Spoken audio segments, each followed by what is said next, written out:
आज की सूरत हाल के बाद जो सियासी इंतशार पैदा हुआ, कशीदगी बढ़ने के जो असरात सामने आने लगे, दोनों तरफ से एक ही मौक़िफ़ अपनाया गया। अपोजिशन को देखें तो अपोजिशन ये समझती है कि हुकूमत को घर जाने के इशारे दिखाई दे गए हैं, इसीलिए हुकूमत ने हम पर हमला किया है और हमारे MNAs को गिरफ्तार करने की कोशिश की है। दूसरी जानिब हुकूमत का मौक़िफ़ यह है कि अपोजिशन को अपनी हार दिखाई दे रही है, इसीलिए उसने वावेला और कशीदगी की सियासत की राह अपनाई कि यह हमारे लिए राह फरार अच्छी हो सकती है। देखिए ये कि दोनों तरफ के मौक़िफ़ में अपनी पुरएतमादी है और दूसरे को डिग्रेड किया जा रहा है कि दूसरे के नंबर्स कम हैं। दोनों तरफ की पुरएतमादी, इसके पीछे वजूहात क्या है, कौन सी मंतिक है, कौन सा तुरप का पत्ता है जो दोनों के हाथ में है, या दोनों तरफ से माइंड गेम्स की जा रही है और अभी किसी के हाथ में कुछ नहीं है। राना साहब की तरफ बढ़ते हैं।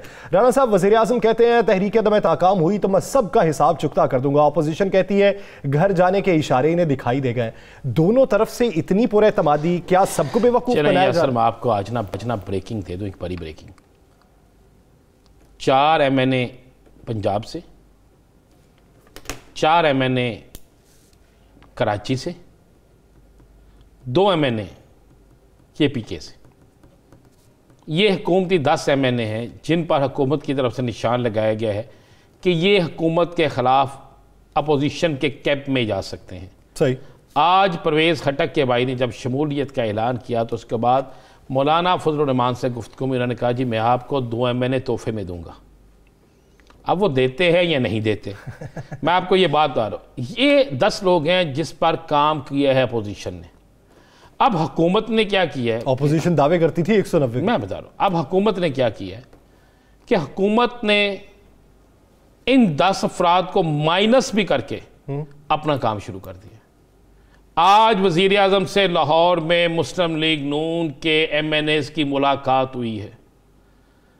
किस गेट से वो दाखिल हुए, किस तरीके से मुलाकात हुई, क्या यकीन दहानी कराई, वो सारा कुछ चंद दिनों में सामने आ जाएगा। लेकिन ये आपको मोहम्मद सदका बात, यानी उनके अगर 10 ही हों तो वो 10 माइनस कर दें तो अपोजिशन के 3 से 4 चाहिए उन्हें। ठीक है, उसके बाद आप आगे आ जाए।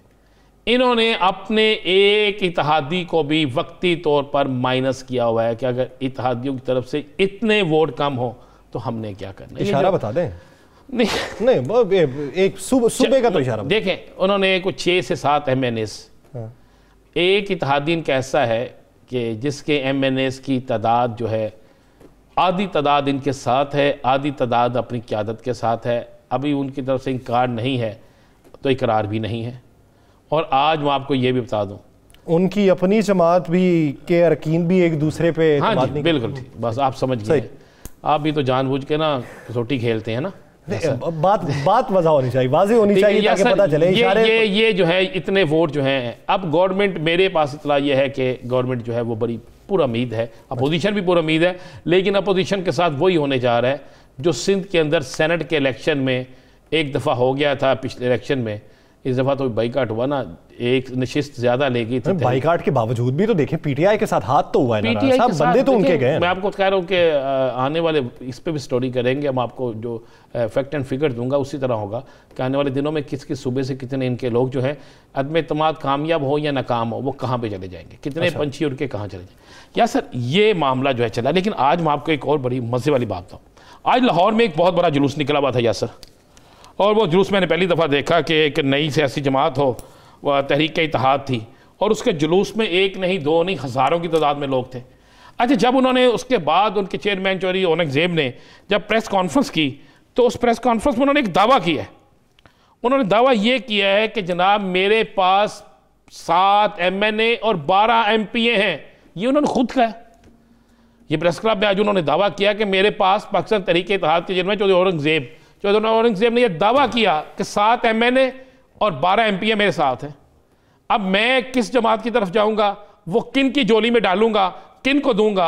अच्छा, मैंने ही सवाल कर दिया कि अगर आपके पास मौजूद हैं, आप एक ठीक है, ये मुझे पता है कि वो एक सियासी जमात भी है, उनकी बड़ी जमात बना ली है उन्होंने, उनका असर और सूख बड़े अहम हलकों में है।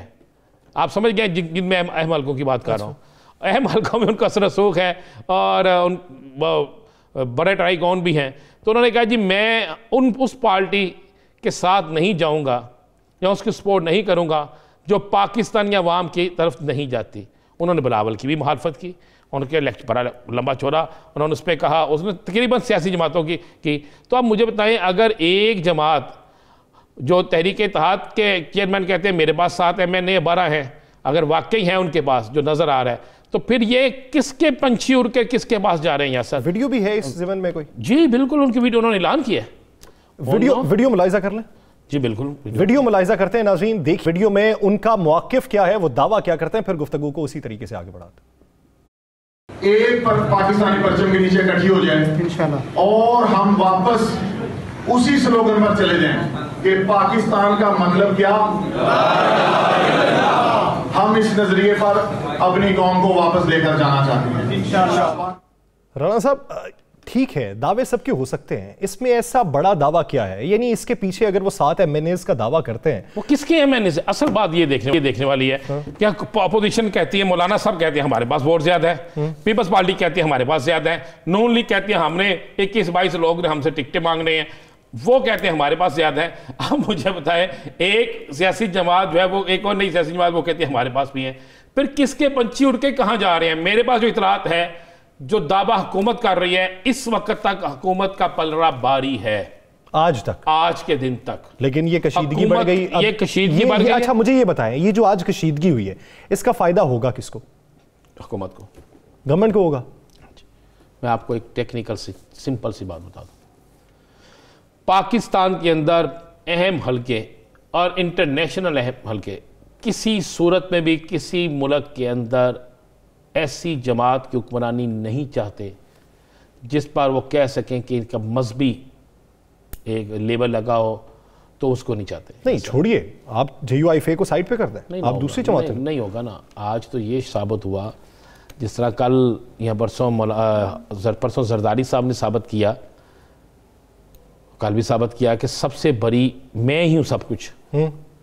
आज मौलाना साहब के लोगों के इस एक्ट से, मौलाना साहब की प्रेस कॉन्फ्रेंस से, उस प्रेस कॉन्फ्रेंस में ललकारा जिस तरह, उसके बाद ये जो सामने चीज़ें आई, और ये अगर पार्लियामेंट लार्जेस के बाहर कहीं बात होती या सर, तो फिर कुछ और बात होती।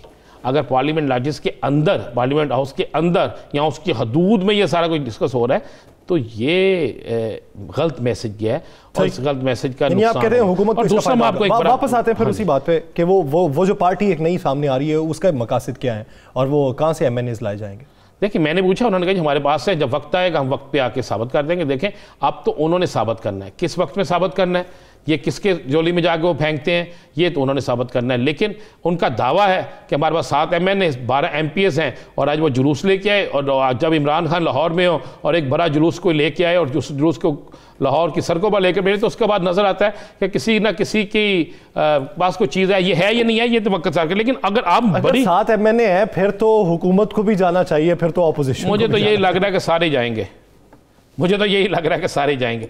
अब हम असल चीज़ की तरफ मैं आपको बता देता हूँ, एक चीज़ आप मेरी आज नोट कर लीजिएगा, आज के प्रोग्राम की ये चीज़ नोट कर लीजिएगा। अगर अदम एतमाद आती है, अगर अदम एतमाद आती है, मैं एक लफ्ज़ कह रहा हूँ, अदम एतमाद मुलतवी नहीं और वापस नहीं ली जाती, या कोई और मामला नहीं आता, एक चीज़ आप इस ज़हन में रखिएगा। आज जो आप DGISPR की प्रेस कॉन्फ्रेंस देख रहे हैं, आज जो आप मामला देख रहे हैं, अगर ये भारतीय त्यारा जो आपने गिरा दिया है, इसके बाद अगर भारत कोई और ऐसी हरकत करता है और कोई और फ़ज़ाई हदूद की खिलाफ वर्जी करता है और मुल्क के ऐसे हालात हो जाते हैं, तो ऐसे मामलात पे फिर अपोजिशन या हुकूमत जो है वो सियासी गेम नहीं खेलती। और आखिर में मैं सब ये बता दूं, इमरान खान का जो जलसा होगा तहरीक इंसाफ का, वो जलसा बेसिकली उन MNAs के लिए वार्निंग होगा जिन पर इनको खदशा है कि ये कहीं और जा सकते हैं। आईनी और जमहूरी तरीके से मामलात को सुलझाया जाए। कशीद सियासत खाना जंगी की तरफ माइल होने की जो रविश है वो मुल्क को नुकसान पहुंचाएगी, जो भी हो खुश असलूबी से।